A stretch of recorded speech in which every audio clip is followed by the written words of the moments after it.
સાબરકાંઠાના હિંમતનગરમાં તસ્કરો બેફામ બન્યા। ગાંભોઈમાં બંધ મકાનમાં ચોરીની ઘટનાને અંજામ આપ્યો। તસ્કરોએ 8,04,000નો મુદ્દામાલ ચોરી કર્યો હતો। લોખંડની જાળી તોડી ઘરમાં પ્રવેશ કર્યો। તિજોરી વેરવિખેર કરી નાખી અને દાગીના ચોરીને લઈ ગયા હતા। સોના અને ચાંદીના દાગીના ગાયબ થઈ ગયા। રોકડ 24,000 રૂપિયાની પણ ચોરી કરી। જોકે કરિયાવરના દાગીનાઓ પર હાથફેરો થયો। પોલીસે ઘટના સ્થળે પહોંચી વધુ તપાસ હાથ ધરી। તો આ ઘટના બની હતી હિંમતનગરમાં, જ્યાં ગાંભોઈમાં આ દ્રશ્યો સર્જાયા હતા। બંધ મકાનમાં ચોરીને અંજામ આપવામાં આવ્યો।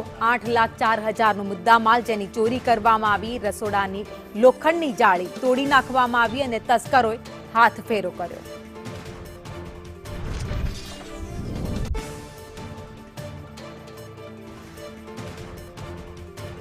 વધુ અપડેટ સાથે સંવાદદાતા હિતેશ રાવલ અમારી સાથે જોડાઈ ગયા છે।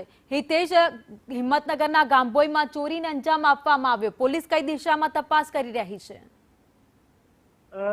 જી ભાવિની, સમગ્ર બાબતમાં પોલીસે જે આ રસોડાની લોખંડની જાળી તોડી તસ્કરો ઘરમાં પ્રવેશ્યો હોવાની જે ફરિયાદના આધારે જે તિજોરીની અંદર જે સામાન રહેલો અને વેરવિખેર કરેલી સોના અને ચાંદીની કિંમતી દાગીનાની ચોરી બાબતે પોલીસ અત્યારે તપાસ કરી રહી છે। સમગ્ર ઘટના હિંમતનગરના ગાંભોઈ વિસ્તારમાં બન્યો હતો। જોકે આ વિસ્તાર ચોરાયેલા સામાન અંદાજે 700 ગ્રામ ચાંદી અને 5 તોલાથી વધુ સોનાના દાગીના સામેલ હોવાની ફરિયાદ નોંધાઈ હતી।